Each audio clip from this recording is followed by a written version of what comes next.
Okay, we got 13 minutes, 13 seconds on this one. You cannot script that shit, but yeah. So I was about to go do things I do. You do things as human, and yeah, I was reminded of this Picasso story, and because I'm adoring the messages with symphony of sounds, I thought of Path of Picasso, quite the ring to it. And I was reminded of this little story that it shows a lot, but I'm gonna get to each of them um, layer by layer. So, as the story goes, someone, I think a middle aged woman, approached Picasso and told him, "Hey, can you draw a picture of me?" And he said, "Of course I can. I'm Picasso." And she laughed as slightly as I did. And then he picked up his pen or something to write, and he didn't have any paper. So he rolled the kind of a not very clean napkin and painted um, kind of on the back of the napkin. And it turned out to be a Picasso painting that the woman admired. And before handing it to her, I think the price was 5,000 or 500. It was quite a hefty price for a painting, uh, let alone painting kind of on top of a napkin. And he literally told her, "Hey, this is the price." And she was, of course, a defensive mode, but you didn't do anything. And this is the message that instead of the value something gives you, you evaluate things, or we evaluate things based on the suffering it causes for people to do so. That's why so many people are pissed when someone is doing YouTube and earning a shit ton of money just from the AdSense viewership or just Patreon, or you can literally spin YouTube in 50 ways. And they literally say, "Oh, get a real job, get yeah," because the suffering, at least a visible suffering, is not like you're a truck driver, you know. So they compared the visible suffering of their own lives, literally handing in hours and receiving literally what they call in. This was a very nice word in Dutch. I'm working on my Dutch, and instead of charity, they call it liefdelen or something. Is literally no liefde whatever. It's literally translates, instead of charity, it's literally translates into love giving or love showcasing, which is quite interesting for me to begin with. And there are other words as well that I'm finding quite fascinating. Instead of like exposure, they call it bloot.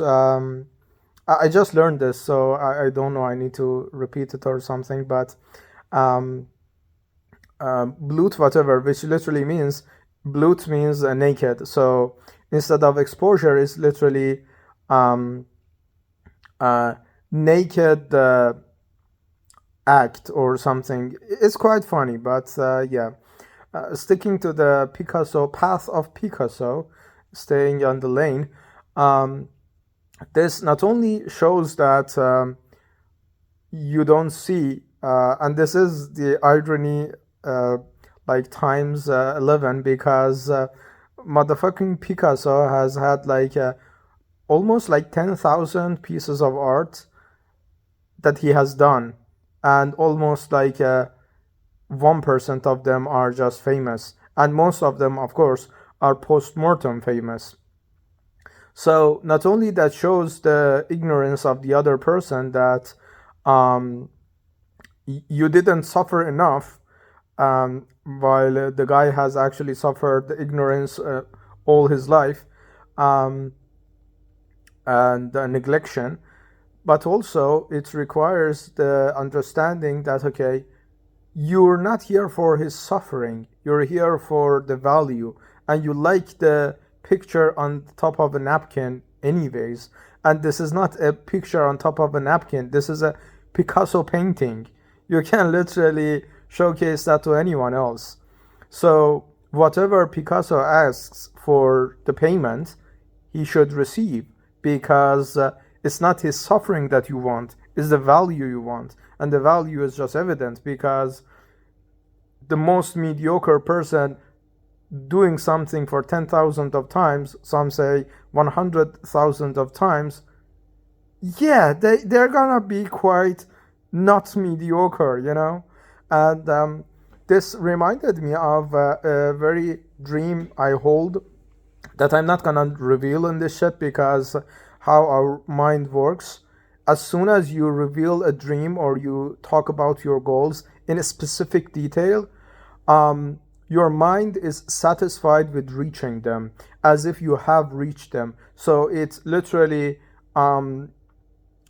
undercuts the value and grandiose achievement of these goals. Because if you want to achieve something, there is a path. There is a elongated path of 5, 10 years, or even 20 or 30 years. My vision is maybe it's gonna even take my whole lifetime. But then there, and I'm definitely gonna get there, it's worth everything else before it, because it revolutionizes how you view like human beings. But I'm not gonna reveal it, because as soon as I do, I'm literally gonna reach, let's say, quote unquote, reach 50 years of work in 1 second. And the satisfaction is the same. That's the brilliance of our mind, that you can delude yourself. And I have another video on this upcoming about delusion draft. But you can literally delude yourself into achieving every single thing you ever wanted, and still not be satisfied with it, which is quite fascinating anyways. But yeah, not only that, wrapping up the whole Picasso theme going on here, not only that proves that, yeah, people are looking for their own win in the situation, and for some reason your suffering is part of that win. But in truth is that, okay, you literally are not suffering and you're doing the bare minimum, which is not true, but they don't just see it as they don't see like 100k kind of paintings that he has done in some recordings. But they could be decriing him after his death, as it's with every artist. But at least, at the very least, he has like 10k paintings. Okay, 10,000 paintings is not a lot, you know. So the whole irony is that you haven't suffered enough, because it's just a rushed painting on top of a canvas. I remember this, and this is very kind of sad about my own story, that there has been only not one, but one person obsessed with my writing long enough that when we were dating, she would receive like gifts from me or give gifts to me, and it would be always like either books or just some form of art, because she would kind of read poetry and do poetry herself as well. She was quite intelligent and everything else, but I remember every single time she would give me a book or I would give her a book. She would open the first page of the book and she would tell me to write something like off the cuff on the book on the first page, and I would just randomly like conjure up some random bullshit like philosophical bullshit that she liked, mixed with something like profound and emotional, and of course stay through the playboy side and all of that as well. And I never understood why. Like my writing wasn't that good enough when I was like fucking 17, and but what I noticed was like that she looked at the whole thing with the potential of what it could become. And I remember when I kind of doubted my own writing, she said, "Why are you underplaying your own writing? You don't know what's gonna happen in 10 years with your current writing. Someone could stumble upon it and fucking write a song about it." Funny enough, that actually happened, and the song wasn't that famous, but it happened.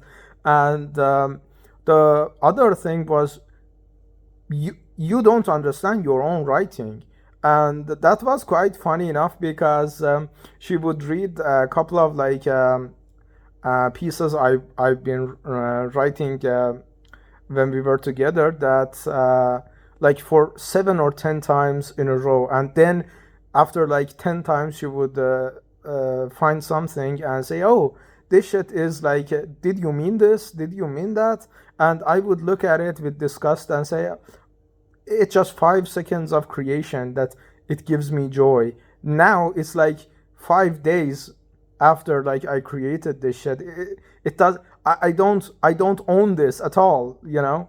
That was the funny thing. But yeah, now even recording the video about Picasso, yeah, I was reminded of that shit. But yeah, it's interesting because the main point of the whole thing, I'm running out of storage, but is that people want your suffering more than the value they receive, which is a stupidly kind of useless, because they receive the value. What's your suffering got to do with it? But yeah, that's the video, and bye.